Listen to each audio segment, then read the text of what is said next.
Alright, we're back with the second video. Apparently, my video is going to be over like 23 minutes. This is what happened to me. Don't check what time you started. So that video might take us a little longer to upload.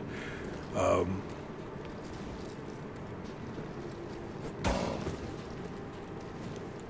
yeah, so let's hotkey these things. Is it like the 1-2 key thing, or could I have that set? Oh, it's Z that turns my thing on. Okay, how the hell do I hotkey this shit? Nope, okay, that's not hotkeying. So, oh, is this like this? Yeah, F1, F2 crap. Can I? Okay, that works. I have to get very used to the key sets and things. I think the last time we made a Diablo 2 video was like last year. And that was on like my old school computer, so.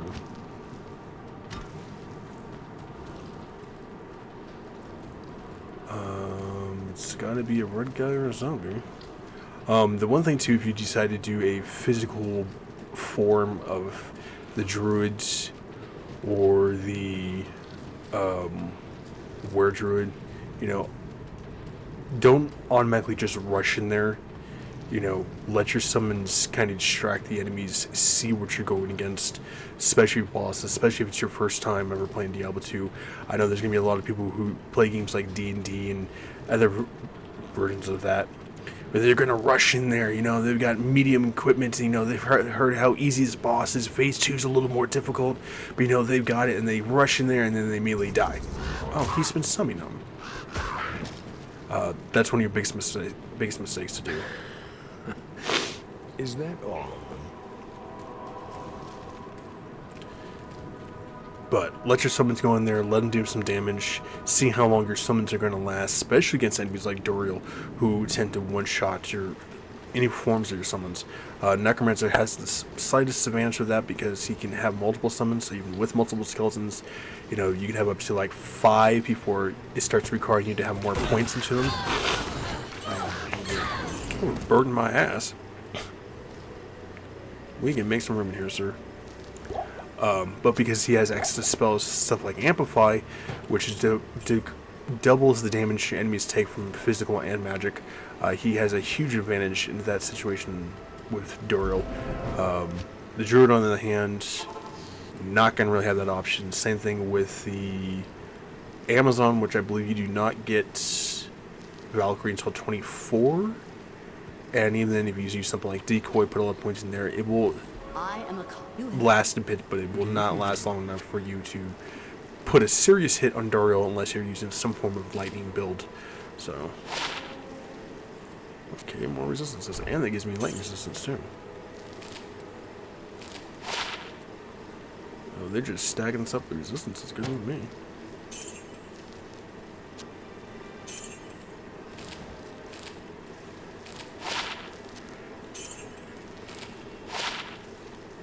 Oh, better than that one.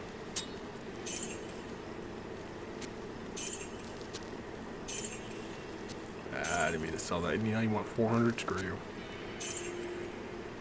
When it comes to gems or skulls or jewels, things like that, yeah, just talk to you, Druids. When it comes to gems, Druids are not going to be that poison heavy. Your only form of poison is going to come from Poison Creeper, as most of them tend to be either physical, fire, or ice. Depending which form of Druid you're going for. If you're going for like a mixture one, then probably stuff like Cold and Diamond, or excuse me, Sapphire and Diamond would probably be your best. Is it Diamond? No, it's not Diamond. It's, excuse me, Sapphire and Amethyst will be your best shot, because it allows you to slow your enemies down, and with Amethyst, especially if you put in weapons, it gives you attack rating. Now, if you go in pure spellcaster, then of course you want Sapphires in your armors of that, because it's going to give you a lot more mana and stuff like that.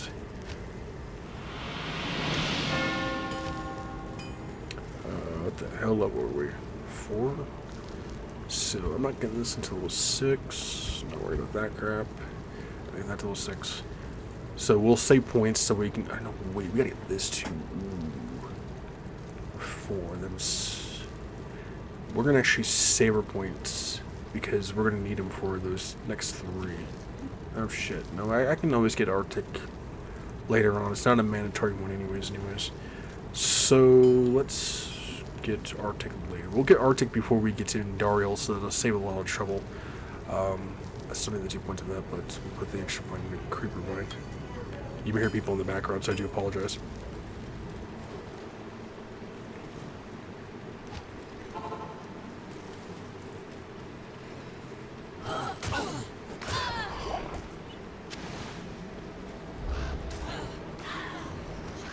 And since I'm going to be doing some form of physical with my druids, having good block rates with a good shield does make a difference. And we got an amulet already. That is awesome.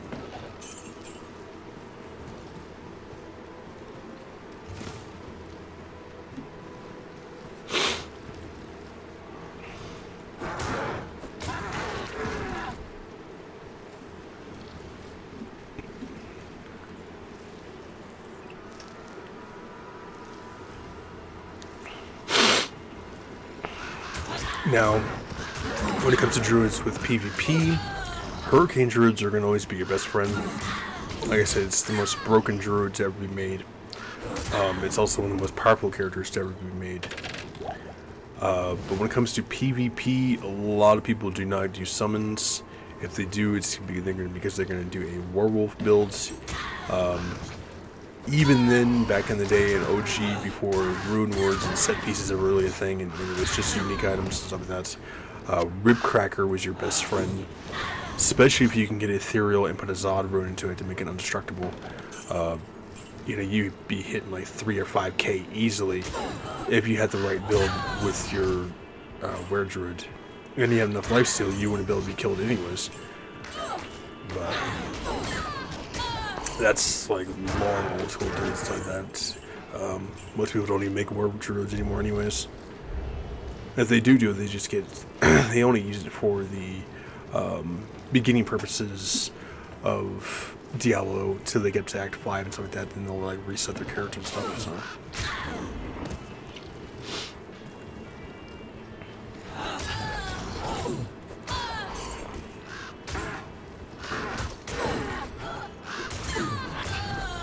But if this is going to be your first time ever playing Diablo 2, especially if you're playing Diablo 2 Resurrected, which most of you will be starting off with anyways, and you decide, you know what, the Druid actually looks pretty cool. I started out with Diablo 4, you know, I like the Druid. I think I'm going to go to Diablo 2 Remastered, or excuse me, Resurrected, and try the Druid there. Going to be completely dramatically drastic difference between the two. But if you do happen to just start your Druid for your very first time, I highly recommend the Summon ones. Summon druids, even though it's probably the weaker version of the druid, it will actually make you the most comfortable at actually getting used to the character, getting used to the game, stuff like that, so you're not really struggling too much of going like, well, I'm playing this fire druid, I'm playing this ice druid, or, you know, I'm not really into the into the shape-shifting druid, you know, I'm really struggling against this boss, really struggling in this area, there's a lot of these immunes, you know, and then you probably just give up and stop playing the game, because that's what happens to a lot of people who don't know anything about Diablo 2, because they grew up playing Diablo 3 or Diablo 4, which is, you know, different games. So I'd highly recommend, you know, choosing the Summon Druid if it's going to be your first one. If you're into, you know, wanting to play the Druid. Otherwise, the rest of the characters are really good. Barbarian will probably still be your most difficult one to play. Now, with Bloodraven, as usual, she can still attack you off screen, but you can also attack her off screen, especially if you're using spells like that, or your summons like Ravens can still damage her off screen while the NPC does not recognize you within that area. I might even be able to summon Final there and just slowly weaken her. But she's always going to be a more annoying one to take out anyway, so. And I think Creep Final is wanting to stay within your character. He doesn't wander off like a mercenary. Is that what she looks like in Remastered?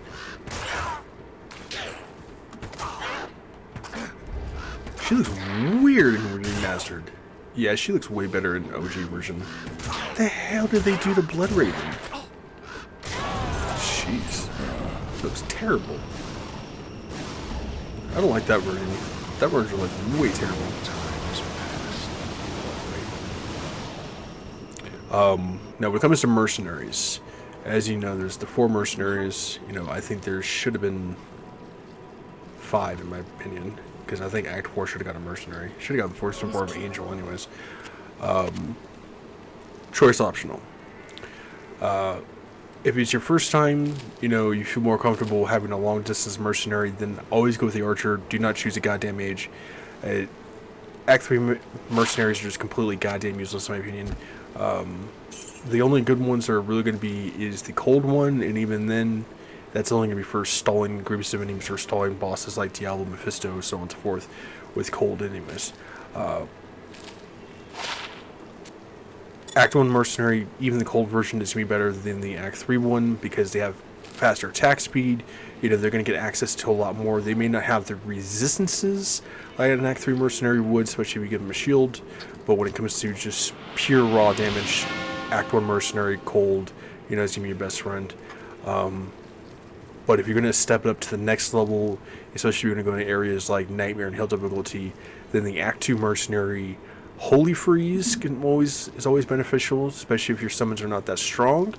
But if you have a broken ass character, you want to make your summons even more broken, then go with I believe it's Act 2 offensive, I think it is.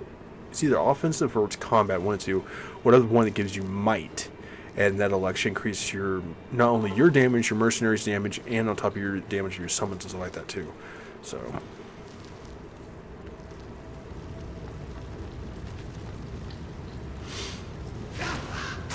Don't burn yourself there.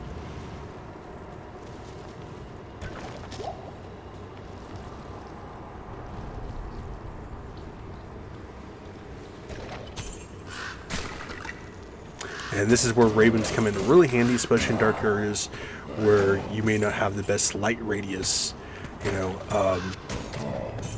Once again, Summon Necromancer will still have the best because he has multiple ones here. They're not on a time duration, but ravens are still just as good too.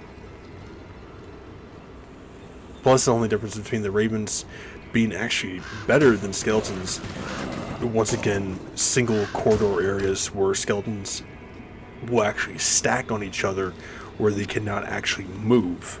So you have a bunch of skeletons that are just, two up front that are fighting like rows of enemies while the rest of the 30 of them are in the back just stuck there because they can't do anything.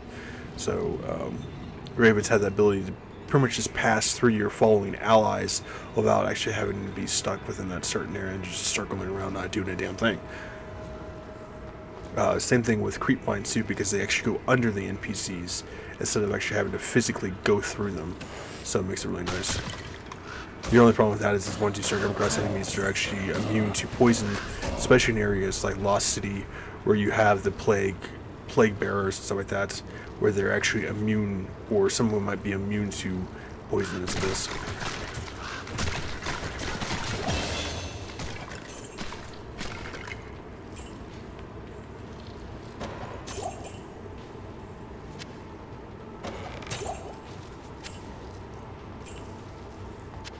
That's still one of the nice things that I'm actually glad Blizzard actually did, is put an automatic gold pickup, because especially when you go to areas like the Black Tower or the Forgotten Tower, having to pick up every single piece of gold in OG regular Diablo 2 eventually got annoying. Did you be to the point where like, do I really need gold that bad? The struggles of OG. So we're level 5. What the hell? Which one was it? Was it A? No, C A. Not that one. What the hell was the key? K? No, T T. So yeah, we'll save the points for getting this and getting that. So you may hear the family in the background too. So I do apologize.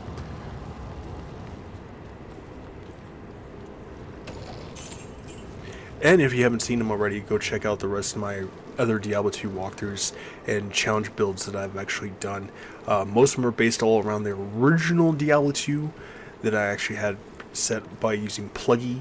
So that's the difference, reason why those ones are more outdated, and are not Diablo 2 Resurrected. That's the reason why. And I believe we have like 5 minutes left, so my time is correct.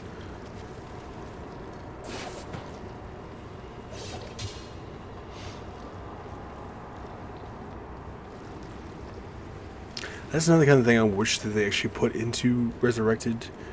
I don't know if Diablo 2 Resurrected is even getting any more following updates like that. I doubt Blizzard or whatever do it, or if they do, if they do put in Diablo 5, which I know is in the workings, make it to where your summons can actually destroy objects like this, barrels, crates, you know, forms of boxes, things like that, or certain debris that might be in the way. You know, I think that would be a pretty cool feature. Apparently, I don't have any summons. Oh, it's because I kept pressing the wrong goddamn key.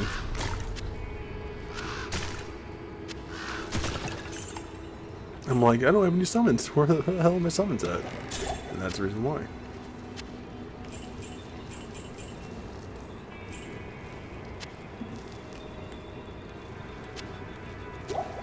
And I checked the volume, and the volume should be pretty good, so I would love to be taking that over that. Give you cold damage too. I'll take that too. Put that to good use. We get the jewelry, all that crap identified later.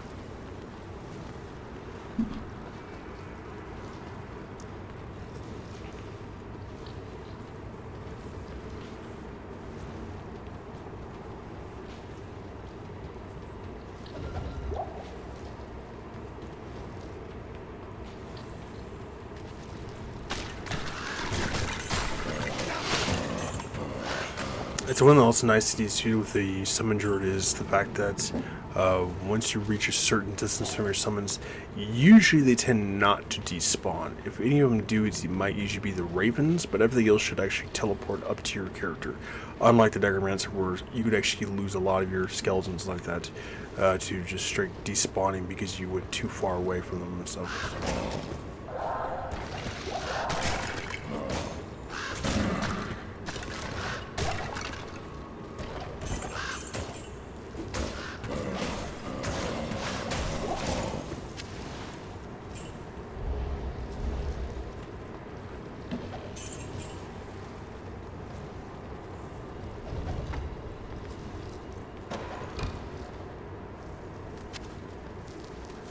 But that's where we're going to end the crypt there, and that'll end part 2 for this video.